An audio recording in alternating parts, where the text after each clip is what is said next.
ಎದ್ದೇಳಿರಿ, ಸಧೈರ್ಯವನ್ನು ತಾಳಿರಿ. ಬ್ರಹ್ಮಾಂಡ ನಾಯಕಿಯು ಆದಿಮಧ್ಯಾಂತರ ಹಿತಳಾಗಿರುವಂತಹ ನಾನೇ ನಿಮ್ಮ ಜನನಿ, ನಿಮ್ಮೂವರನ್ನು ಸೃಷ್ಟಿ ಮಾಡಿದವಳು ನಾನೇ. ಆದುದರಿಂದ ಮುಂದಿನ ಪ್ರಪಂಚ ನಿಮ್ಮನ್ನು ಗುರುತಿಸುವುದಕ್ಕಾಗಿ ನಿಮಗೆ ಒಂದೊಂದು ಹೆಸರುಗಳನ್ನು ಅನುಗ್ರಹಿಸುತ್ತೇನೆ. ರಕ್ತವರ್ಣದಿಂದ ಕಂಗೊಳಿಸುತ್ತಿರುವವನು ಬ್ರಹ್ಮ, ನೀಲವರ್ಣದಿಂದ ಶೋಭಿಸುತ್ತಿರುವವನು ವಿಷ್ಣು, ಶ್ವೇತವರ್ಣದಿಂದ ಕಂಗೊಳಿಸುತ್ತಿರುವವನು ಮಹೇಶ್ವರ. ಹಾಗೆ ಮಕ್ಕಳೇ, ಕಳೆದ ಕಲ್ಪದಲ್ಲಿ ಲಯವಾದಂತಹ ಪ್ರಪಂಚವನ್ನು ಪುನರಪಿ ಸೃಷ್ಟಿಸಿ ಪಾಲಿಸಿ ಲಯಗೊಳಿಸಬೇಕಾಗಿದೆ. ಅದಕ್ಕಾಗಿ ನಿಮ್ಮವರ ಸೃಷ್ಟಿಯಾಗಿದೆ ಮಕ್ಕಳೇ. ಆದುದರಿಂದ ನಿಮಗೆ ಒಂದೊಂದು ಗುಣಗಳನ್ನು, ಒಂದೊಂದು ಕಾರ್ಯಗಳನ್ನು, ಒಂದೊಂದು ಕ್ಷೇತ್ರಗಳನ್ನು ಅನುಗ್ರಹಿಸುತ್ತೇನೆ. ಮಗನೇ ಬ್ರಹ್ಮ, ರಾಜಸುಗುಣೋಪೇತನಾಗಿರುವಂತಹ ನೀನು ಸತ್ಯಲೋಕದಲ್ಲಿ ಇಟ್ಟುಕೊಂಡು ಸೃಷ್ಟಿಯ ಕಾರ್ಯವನ್ನು ಮಾಡುತ್ತಾ ಬರಬೇಕು ಕಂದ. ಮಗನೇ ವಿಷ್ಣು, ಸಾತ್ವಿಕ ಗುಣಭರಿತನಾಗಿರುವಂತಹ ನೀನು ವೈಕುಂಠ ಲೋಕದಲ್ಲಿ ಇದ್ದುಕೊಂಡು ಪಾಲನಾ ಕಾರ್ಯವನ್ನು ಮಾಡುತ್ತಾ ಬರಬೇಕು ಕಂದ. ಮಗನೇ ಮಹೇಶ್ವರ, ತಾಮಸ ಗುಣವನ್ನು ಹೊಂದಿರುವಂತಹ ನೀನು ಕೈಲಾಸ ಲೋಕದಲ್ಲಿ ಇದ್ದುಕೊಂಡು ಕಾಲ ಕಾಲಕ್ಕೆ ಲಯದ ಕಾರ್ಯಗಳನ್ನು ಮಾಡುತ್ತಾ ಬರಬೇಕು ಕಂದ. ಓ ನನ್ನ ಮಕ್ಕಳೇ, ನಾನಿಟ್ಟಂತಹ ಈ ಕಾರ್ಯಗಳನ್ನು ಶ್ರದ್ಧೆಯಿಂದ ನಿಷ್ಠೆಯಿಂದ ನಿರ್ವಹಿಸಿಕೊಂಡು ಬನ್ನಿ ಮಕ್ಕಳೇ.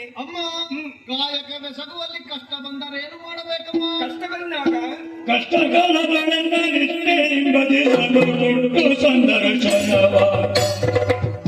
ಇಷ್ಟದಿ ದೊರೆಗೆ ನನ್ನ ಭಯವಿತ್ತು ಕಟ್ಟ ನನ್ನ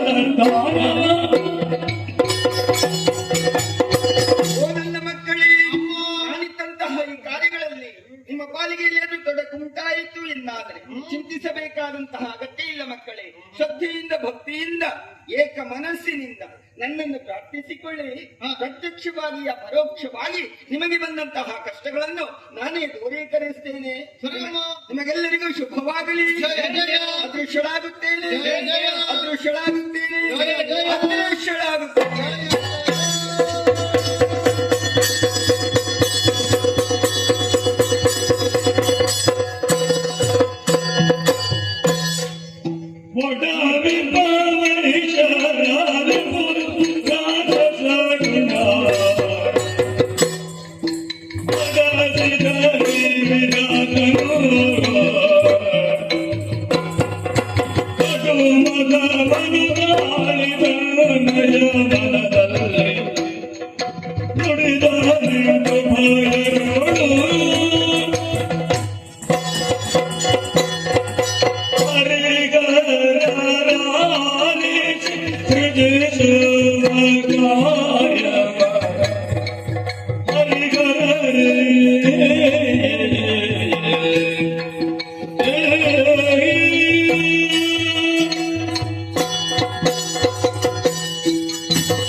ಕಾರ್ಯಕ್ಷೇತ್ರದಲ್ಲಿ ಆದಷ್ಟು ಬೇಗ ಕಾರ್ಯವಂತನಾಗಬೇಕು ಎನ್ನುವಾಗೆ ಹೊರಟು ನಿಂತ ವೇಳೆಯಲ್ಲಿ ಯಾವುದೋ ಒಂದು ವಿಧಕ್ಕೆ ನಾನು ಗೊಂದಲಕ್ಕೆ ಒಳಗಾಗಿ ಹೋದೆ.